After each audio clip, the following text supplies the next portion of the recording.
বন্ধুরা, তোমরা কি জানো বৃন্দাবনে কখনো কেন তেঁতুল পাকে না? বৃন্দাবন এমনই একটা ধাম যেখানে আজও বিরাজ করছেন শ্রীমতী রাধারানী ও শ্রীকৃষ্ণ।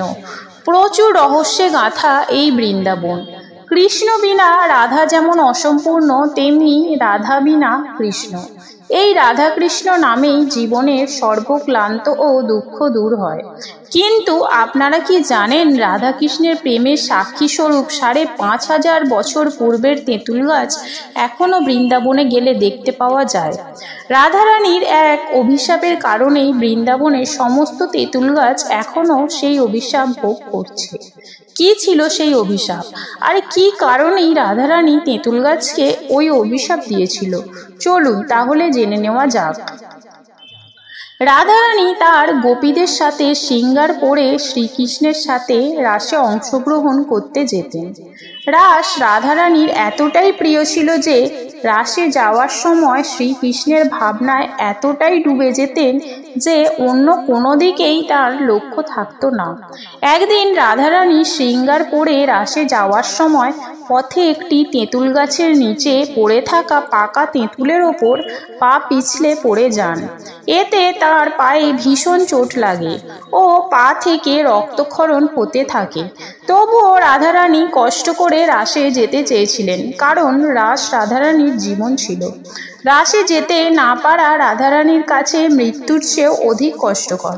কিন্তু সেদিন রাধারানী শুধু পায়েই চোট লাগেনি, পড়ে গিয়ে তার সমস্ত শৃঙ্গার নষ্ট হয়ে গিয়েছিল। তার সমস্ত পোশাক কাদা লেগে নষ্ট হয়ে যায়। পুনরায় শৃঙ্গার পরে রাসে যেতে রাধারানীর অনেক দেরি হয়ে যায়। তখন রাধারানী খুব কষ্টে ও রাগে তেঁতুল গাছকে অভিশাপ দেয় যে বৃন্দাবনের সমস্ত তেঁতুল গাছে আর যেন কখনো না তেঁতুল পাকে এবং কারোর যেন কোনো ক্ষতি না হয়। ভক্ত ও ভগবানের মিলনে যেন কখনো বাধা হয়ে না দাঁড়ায় এই তেঁতুল গাছ। আর তাই ৮৪ ক্রোশ দূর পর্যন্ত কোনো তেঁতুল গাছে আর তেঁতুল পাকে না। রাধারানীর অভিশাপ শুনে তেঁতুল গাছ খুব কষ্ট পেয়ে রাধারানীর কাছে ক্ষমা চায়। তখন রাধারানী বলেন যে অভিশাপ তো আর ফিরিয়ে নেওয়া যায় না, কিন্তু আমি তোকে আশীর্বাদ করছি তোর গাছের তেঁতুল না পাকলেও কাঁচা তেঁতুল পাকার মতোই মিষ্টি হবে। রাধারানীর সেই অভিশপ্ত তেঁতুল গাছটি আজও দেখা যায় বৃন্দাবনে।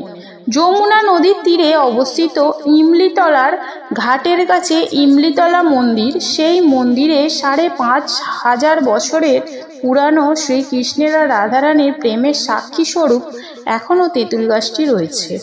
তো বন্ধুরা, আমার এই ভিডিওটি কেমন লাগলো? যদি ভালো লেগে থাকে লাইক, শেয়ার এবং সাবস্ক্রাইব করে আমার পাশে থাকবেন। ধন্যবাদ।